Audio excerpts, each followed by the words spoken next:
वरिष्ठ हैं, विशिष्ट हैं, विकास पुंज निष्ठ हैं, समग्र सृष्टि पृष्ठ के जगत गुरु वशिष्ठ हैं। मां वाणी को प्रणाम करता हूं। मैं प्रणाम करता हूं सम्मानित मंच को। साथियों, सज्जनता, सरलता और विद्वत्ता की प्रतिमूर्त सम्मानित निष्पक्ष निर्णायक मंडल को प्रणाम करता हुआ मैं अपने विषय पर आता हूं कि हमारे 2047 का भारत कैसा होगा।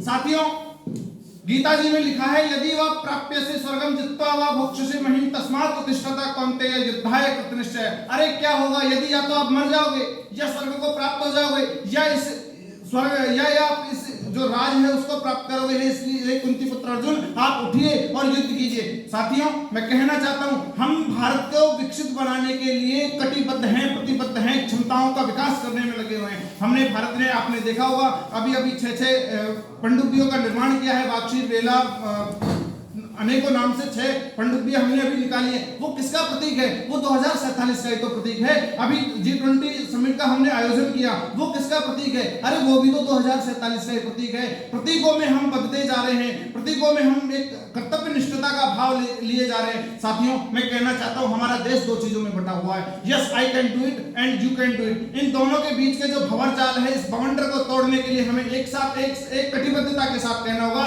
Yes I can do it, yes I can do it और yes we can do it. यहाँ इन दोनों भंवरजालों को तोड़ते हुए हमें yes we can do it पर लेके जाना होगा। साथियों, मैं कहना चाहता हूँ, निश्चित रूप से आप अभी यहाँ आए, अभी आपने यहाँ एक शब्द लिखा हुआ है, आपने पढ़ा होगा, उत्तिष्ठता जागृता प्राप्य वरानी बोधता। ये स्वामी विवेकानंद जी ने भी कहा था, कंठोपनिषद में भी लिखा हुआ है, उठिए, जागिए और अपने बोध को प्राप्त कीजिए। क्योंकि जब युवा उठेगा, जागेगा, अपने बोध को प्राप्त करेगा तो एक सशक्त राष्ट्र का निर्माण करना संभव हो जाएगा। हमारा देश जब आजाद हुआ 1947 में, तब हम 6ठी अर्थव्यवस्था थे और अब 5वीं अर्थव्यवस्था है।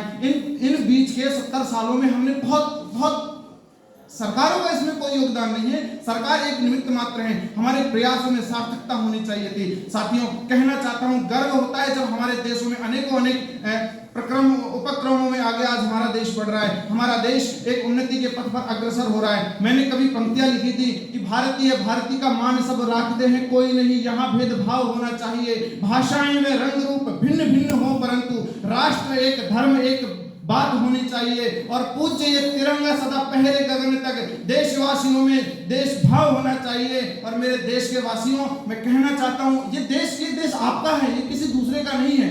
इसे हमें एकजुटता की भावना से लड़ना होगा, एकजुटता की भावना से चलना होगा। 2047 के भारत को सशक्त लेकर चलना होगा। हमने बहुत सी योजनाओं का निर्माण किया है, बहुत से सरकारें आती हैं, जाती हैं। मुझे अटल बिहारी वाजपेयी जी की वो पंक्तियां याद आती हैं कि ये धरती, ये वंदन की धरती है, ये अभिनंदन की धरती है, ये कंकर की धरती है, ये शंकर की धरती है, इसकी नदी शंकर है, इसका कंकर शंकर है, इसकी नदी गंगा है। जब हम मरेंगे और हमारी अस्थियों को किसी गंगा में प्रवाहित किया जाएगा और उस कल निनाद करती हुई ध्वनि को कोई कान लगाकर सुनने का प्रयास करेगा तो उसे एक ही आवाज सुनाई देगी, भारत माता की जय। ऐसी भावनाएं, ऐसा विचार, ऐसा प्रक्रम, ऐसा उपक्रम आप और हमारे मध्य होना आवश्यक है। साथियों, भाषण देना बहुत आसान होता है, जब उस कर्तव्य निष्ठता से व्यक्ति बनता है तो निश्चित रूप से अपने समाज और सामाजिक समरसता को भी लेकर आवश्यक रूप से चलना होता है। आपने अभी देखा होगा कि माननीय प्रधानमंत्री जी अभी दक्षिणी भारत में